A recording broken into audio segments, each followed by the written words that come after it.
حلا يابي عجيبة ما نبى وحان حج كان تجي مساعد كذا مسجد الخيف الجمرات كأكت السكوية الله ما نصوق الله وقت الدور كسود وياه مركوا ما ننتي طبنات كوحان صوت ورنا الجمرة دي نجح ما صوت وري الباب دينا عانه كلا الباب بدن بقول ما نكسوق الله نين قضية أو شيبة أو عربه فديا يعني أكت السئم السوحي صود وهذا ميل بنور بني مش ما كسرنا يسمى بقاسوا حاجات كسوا حجدين markaasaan waxaan u sheegnay waddankan ka soo xajinay markaasuu wuxuu yidhi wiilashaydiiow waan idin dardaarmayaa wuxuu yidhi weligaa ixsaan aad qof u samaysay ama qof aad kurba ka fayday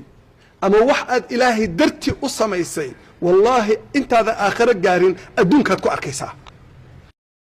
wuxuu yidhi macallin baan ahaa falastiin jooga anoo wuxuu yidhi dhallinyaro ah suu sheegayo oo 40 sano jira oo macallin iskuul ah ayaa wuxuu yiri reer aan daris ahayn baa ninkii laga dilay yuhuudda dishay maalintii dambe gurigii caruurta agoonta ah oo ninku ka dhintay baa madfac lagu dhuftay waxaanu u duway gabadhii hor taagan gurigii oo ooyaysa oo caruurtii ay ku shirsan yihiin markaasaan qiirooday buu markaasaan waxaan ku yiri ana ka fudude gurigayga caruurta deji markay caruurtii wuxuu dhaqaaqday baa waxaan iribu kaalay way soo noqotay maasaa iribu ilaahi dartii baan guriga idin siiyay qaata oo caruurta ku korso markaasay tiribu maxaan kuugu duceeyaa wiilkaygiiyo saaribu ilaahi waxaad iiga baridaa inuu ii fududeeyo beydka ilaahi inaan xajiyo wixii annaga waxaan nagu adkaan jiray xajka inaan aadno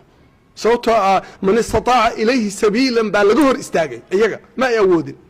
markaasay waxay tiri ilaahay waxaan kaaga bariyey 50 xaj oo isku xiga inuu alla ku fududeeyo wuxuu yiri dhowr bilood kadib ayaa waxaa timi dawladda Sacuudiga wasaaradda tacliinta rag ka socda oo imtixaan qaadaya macallimiin bay rabeen macallinimadii baan ku baasay maka iskuul ku yaala la iga dhigay macallin buu yiri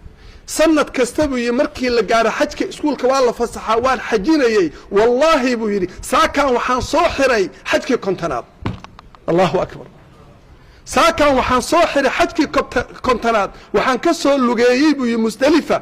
hadda dhagaxii baan soo tuurtay tibihii baan soo xiirtay waxaan rabaa ayaa mutashriiqa inaan meeshan ku itikaafo marka wuxuu yiri wiilashaydiyow inta aad nooshihiin waxa aad ilaahay dartii u sameeynaysan ka fiirsada wallahi adduunka leeyahay ku abaal marin intadan aakhira gaarin hadda dulmi samayso iyo hadda wanaag samayso hadda dil samayso hadda nooleyn samayso hadda qof wax siiso hadda qof wax u diido hadda qof xumayso oo ihaanayso hadda qof sharafto adduunkaad ku helaysaa intaad aakhira gaarin waxa kamid ah suwarka dadka lagu anfaco in dadka wax la baro taaliimu naas lidiinihim diinta dadka in la baro aqeedada in la baro hadda wax baridii way yaraatay dhalinyaradeenni waa aragteen meelahay taagtaagan yihiin wax baridii way yaraatay dacwadii way yaraatay mu'tamaraadkii iyo maxaa la abaabulkii iyo dacwadii way yaraadeen